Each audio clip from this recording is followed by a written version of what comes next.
Kasus positif COVID-19 di Sumatera Utara terus bertambah, mencapai 315 kasus. Kunjungan langsung Idul Fitri ditiadakan di lapas dan rutan di Sumatera Utara.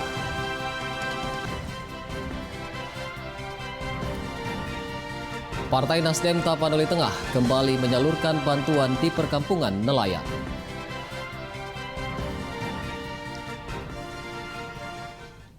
Halo pemirsa, senang sekali kami dapat kembali hadir di hadapan Anda dalam program Wajah Sumut edisi Selasa 26 Mei 2020.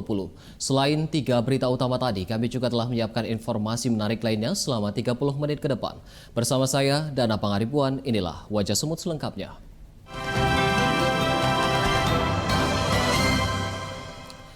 Kasus positif COVID-19 di Sumatera Utara terus bertambah mencapai 315 kasus yang terkonfirmasi dari pemeriksaan PCR. Sementara jumlah PDP yang masih menjalani perawatan sebanyak 175 pasien. Data tersebut dikonfirmasi gugus tugas percepatan penanganan COVID-19 Sumatera Utara per tanggal 25 Mei 2020 pukul 17 waktu Indonesia Barat. Jumlah kasus positif COVID-19 bertambah sebanyak 4 kasus menjadi 315 kasus yang telah terkonfirmasi dari pemeriksaan PCR, sedangkan PDP sebanyak 175 pasien. Sementara kasus positif yang meninggal dunia mencapai 34 orang dan yang telah dinyatakan sembuh mencapai 114 orang. Berdasarkan data persebaran COVID-19 Sumatera Utara, terdapat 4 kabupaten kota yang telah berstatus zona merah. Di antaranya Kota Medan dengan 214 kasus positif, disusul Deli Serdang sebanyak 41 kasus dan Pematang Siantar serta Simalungun masing-masing 16 kasus positif.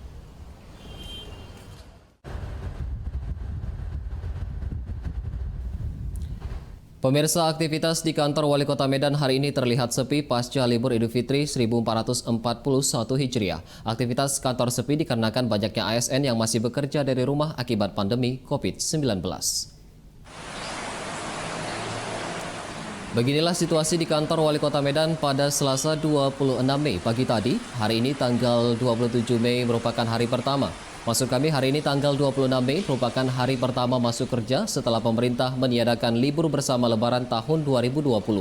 Pandemi COVID-19 yang masih berlangsung di Kota Medan membuat beberapa instansi atau organisasi perangkat daerah menerapkan kebijakan kepada sebagian besar pegawai Pemko untuk bekerja dari rumah atau work from home hingga 29 Mei mendatang.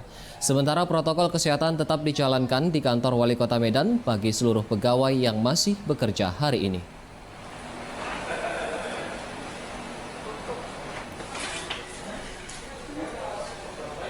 Memasuki hari pertama kerja usai Lebaran, jumlah ASN yang masuk kerja di Pemko Medan sekitar 10% saja. Hal ini dikarenakan Pemko Medan masih memberlakukan aturan work from home hingga 29 Mei mendatang. Hal tersebut disampaikan Sekda Kota Medan Wirya Al-Rahman saat ditemui di kantor Wali Kota Medan pada pagi tadi. Wirya menyebut jumlah ASN yang bekerja di wilayah Kota Medan ada sebanyak 1.700 ASN, 600 diantaranya berada di kantor pemerintahan Wali Kota Medan. Pada hari pertama kerja usai libur Lebaran, dari 600 ASN yang terdaftar, hanya sekitar 10% saja yang hadir atau lebih dari 60 orang. Wirya menambahkan jumlah tersebut sesuai dengan surat edaran Gubernur Sumatera Utara nomor 800 tahun 2020 soal penyesuaian sistem kerja ASN yang menetapkan jumlah wajib hadir ASN di masa pandemi COVID-19 sebesar 10%. Selain itu, hingga kini Pemko Medan juga masih memberlakukan aturan work from home hingga 29 Mei mendatang. Pemko Medan sampai saat ini sesuai dengan surat edaran masih menerapkan WFH ya, di mana ini sampai tanggal 29 Mei. Apakah setelah tanggal 29 Mei masih diterapkan work from home? Ini nanti kita lihat perkembangannya dan kami tetap mengacu kepada surat edaran dari pusat ya, dari Kementerian Pan-RB maupun Sejumlah lokasi wisata di Kabupaten Karo dipadati wisatawan lokal pada hari kedua Idul Fitri. Kepolisian Tanah Karo bersama TNI melakukan penertiban dan penjagaan pos checkpoint guna mengantisipasi terjadinya kerumunan massa. Seperti yang terlihat di lokasi wisata Laukawar dan Brastagi, Kabupaten Karo, wisatawan lokal memadati dua lokasi tersebut pada hari kedua Lebaran meskipun sudah diberikan himbauan untuk tidak beraktivitas di keramaian di tengah pandemi COVID-19. Petugas kepolisian bersama TNI dan Pemkab Karo melakukan penertiban dan menghimbau warga untuk membubarkan diri dan mengurangi aktivitas di luar rumah. Kapolres Tanah Karo AKBP Justinus Setio Indriono mengatakan pihaknya sudah menertibkan kerumunan massa di lokasi wisata dan para wisatawan serta pelaku usaha juga bersikap kooperatif. Ia juga menambahkan pengamanan tidak hanya dilakukan di lokasi wisata, namun juga di titik masuk wilayah Kabupaten Karo dengan menyiagakan 4 pos checkpoint dan mengerahkan 300 petugas gabungan TNI Polri dan Pemkab Karo. Pada hari kedua Lebaran, pihaknya telah melakukan putar balik arah terhadap 30 kendaraan dari arah Medan yang ingin berwisata ke Kabupaten Karo.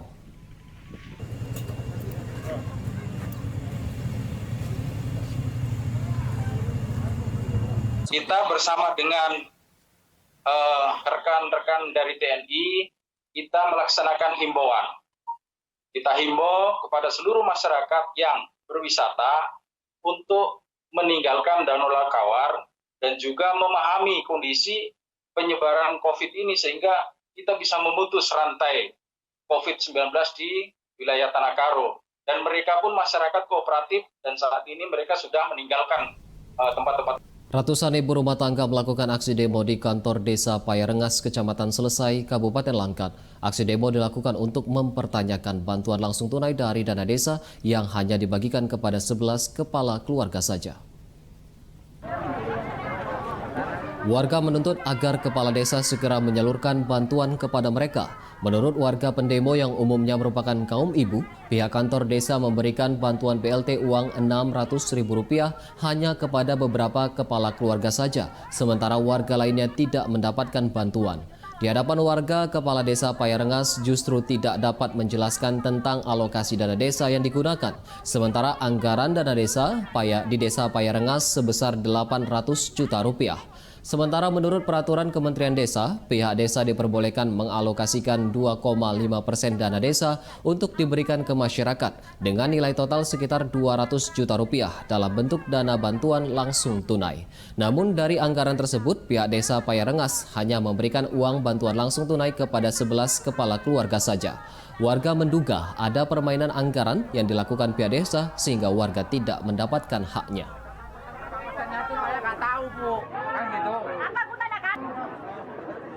Kami kemarin sudah ada perjanjian sama pihak Pemdes Desa Payarengas, tapi mereka melanggar perjanjian itu. Apa perjanjian itu, Kak? Perjanjiannya bahwa Desa Payarengas hanya memberikan BLT 11 KK, BLT dana desa 11 KK, dengan perjanjian bahwa akan ditambahi dengan penerima yang tidak dapat penerima bansos, tapi bansosnya belum provinsi ya. Pemirsa, usai jeda akan hadir informasi mengenai kunjungan langsung Idul Fitri ditiadakan di lapas dan rutan di Sumatera Utara. Tetaplah bersama kami.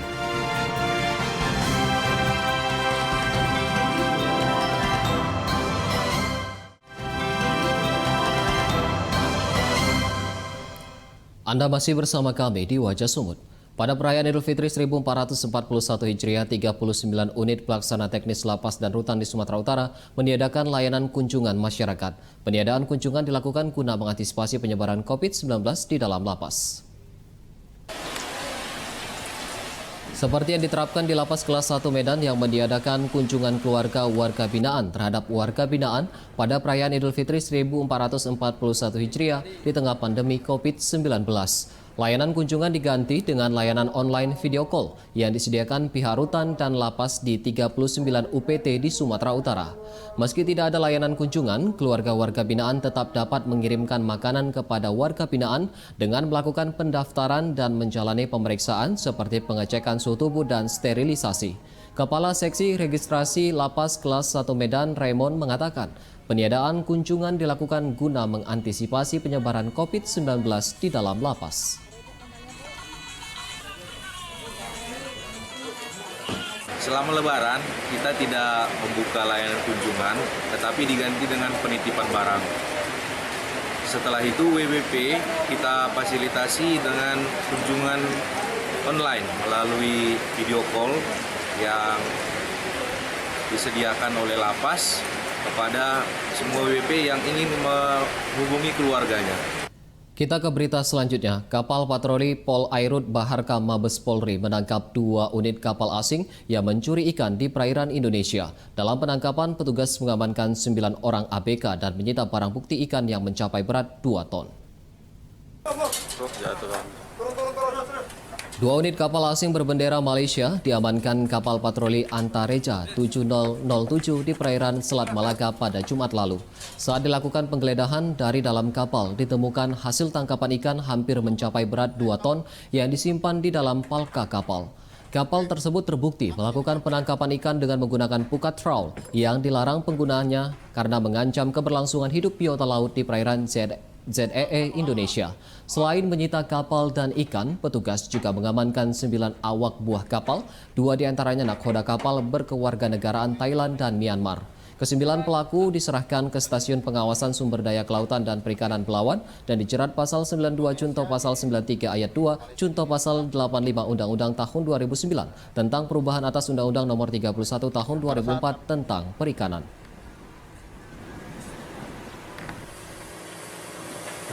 Melakukan interogasi dengan salah satu ABK yang mana pada tahun 2018 sudah pernah ditangkap.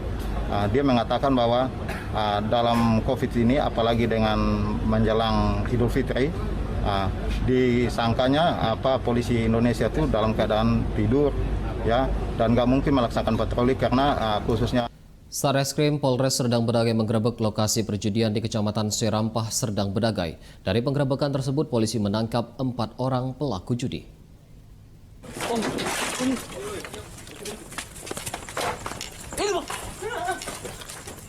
Inilah aksi penggerebekan yang dilakukan di sebuah warung yang menjadi lokasi judi kartu dan togel jenis skim di Dusun 3 Pekan Kamis, Desa Pergulaan, Kecamatan Serampah, Serdang Bedagai. Dalam penggerebekan, polisi mengamankan 3 orang warga yang sedang bermain judi dan 1 orang pengepul judi togel. Saat dilakukan penggeledahan, 1 pelaku berinisial S kedapatan memiliki sebilah senjata tajam dan atribut aparat. Dari hasil pemeriksaan, pelaku S mengaku rekapan judi togel merupakan milik seorang berinisial IS yang merupakan oknum anggota TNI. Selain mengamankan para pelaku, polisi juga menyita barang bukti berupa kartu joker, uang tunai ratusan ribu rupiah, kertas tulisan togel, dan buku tafsir mimpi. Keempat pelaku diamankan di Mapolres Serdang Bedagai guna pemeriksaan lebih lanjut. Ini blok. Samurai. Berhasil melakukan penangkapan terhadap pelaku judi, ya, di antaranya ada judi kartu dan judi togel, ya. Jadi penangkapannya bersamaan di satu lokasi. 3 orang sedang main kartu kita amankan dan 1 orang jadi pengepul togel jenis skim, ya. Kita amankan di. Pemirsa, pemerintah Provinsi Sumatera Utara menggelar pasar murah yang menjual sejumlah kebutuhan pokok dengan menerapkan protokol pencegahan COVID-19 di Gedung Andromeda, Kota Medan. Beginilah suasana gelaran pasar murah yang dibuka oleh pemerintah Provinsi Sumatera Utara melalui Dinas Koperasi Usaha Mikro Kecil Menengah Provinsi Sumatera Utara di Gedung Andromeda, Kecamatan Medan, Polonia. Antrean warga pembeli terlihat teratur dengan menerapkan protokol pencegahan COVID-19 seperti pengecekan suhu tubuh dan cuci tangan. Pembelian paket sembako berupa 10 kg beras, 1 liter minyak goreng, 2 kg gula, dan 1 papan telur dilakukan dengan membawa kupon dan kartu tanda penduduk. Paket sembako ini dijual seharga Rp149.000, lebih murah jika dibandingkan dengan harga di pasaran. Pasar murah Pemprov sudah dilaksanakan selama sepekan dengan menyediakan 600-an paket setiap harinya yang disebar di 5 titik di Kota Medan dan Binjai.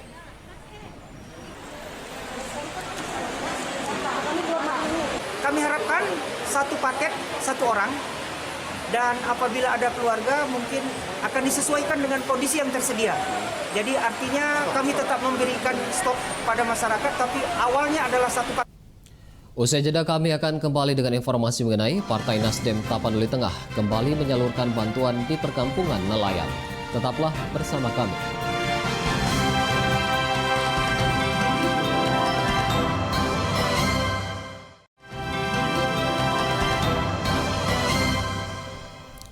Kembali lagi di Wajah Sumut, Dewan Pimpinan Daerah Partai Nasdem Tapanuli Tengah kembali menyalurkan 3.000 paket sembako secara langsung ke rumah warga di Kabupaten Tapanuli Tengah. Pemberian bantuan dilakukan guna meringankan beban ekonomi warga di tengah pandemi COVID-19.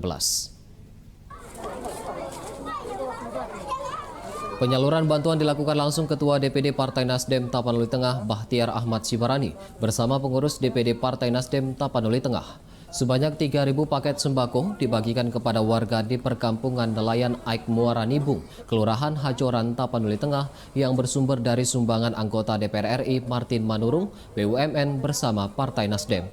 Bantuan diberikan langsung ke rumah-rumah warga guna mengantisipasi terjadinya kerumunan massa dan agar tepat sasaran. Menurut Ketua DPD Partai Nasdem Tapanuli Tengah, bantuan diberikan guna meringankan beban ekonomi warga di tengah pandemi COVID-19.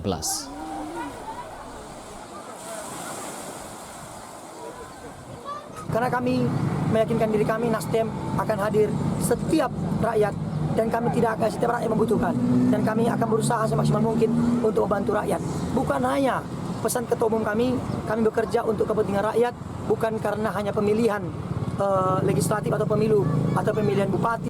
Guna meringankan beban ekonomi warga nelayan di tengah pandemi COVID-19, Himpunan Nelayan Seluruh Indonesia Sumatera Utara membagikan sembako kepada nelayan di perairan Belawan.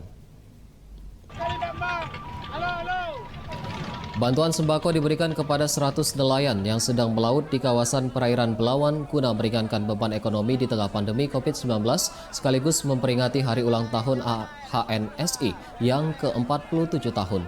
Adapun bantuan yang diberikan berupa beras, minyak goreng, mie instan, dan gula pasir. Aksi pembagian sembako tersebut dilakukan serentak di 14 kabupaten di wilayah Sumatera Utara. Ketua Himpunan Nelayan Seluruh Indonesia Sumatera Utara Jul Fahri mengatakan aksi dilakukan sebagai bentuk kepedulian kepada warga nelayan yang juga membutuhkan perhatian dari pemerintah di tengah sulitnya ekonomi akibat pandemi COVID-19.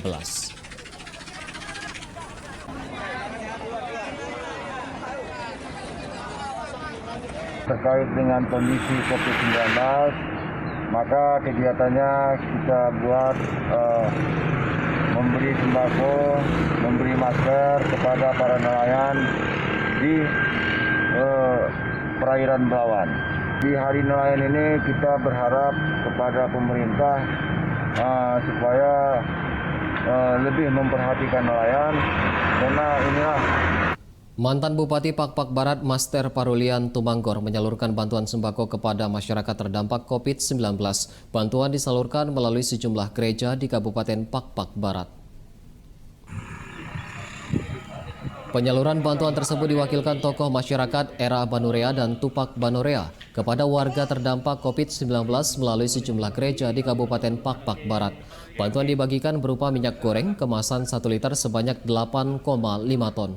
5 ton minyak goreng dibagikan melalui Gereja Kristen Pakpak Dairi, sedangkan 3,5 ton lainnya disalurkan melalui Gereja Pentakosta Pakpak Barat.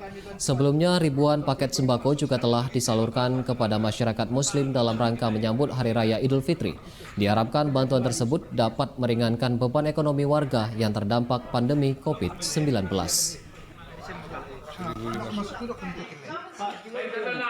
Peduli terhadap masyarakat Papua Barat, dia menyerahkan minyak ini karena COVID ini termasuk karena bagi kasih untuk warga Papua Barat.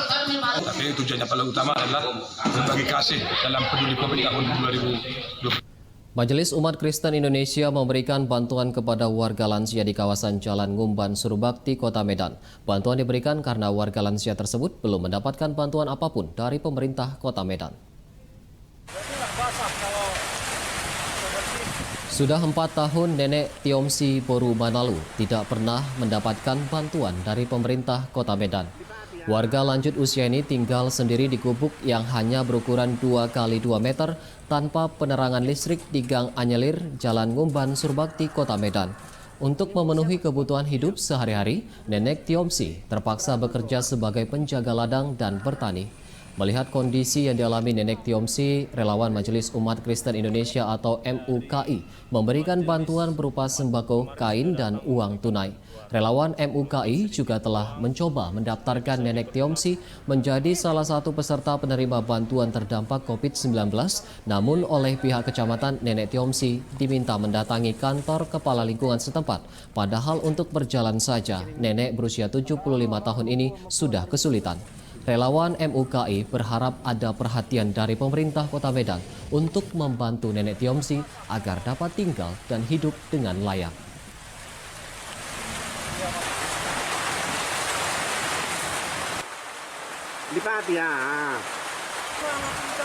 Ada temuan warga yang sangat membutuhkan uluran tangan kita semua, dan berdasarkan penelusuran kami ternyata dia merupakan salah seorang warga yang luput dari perhatian pemerintah.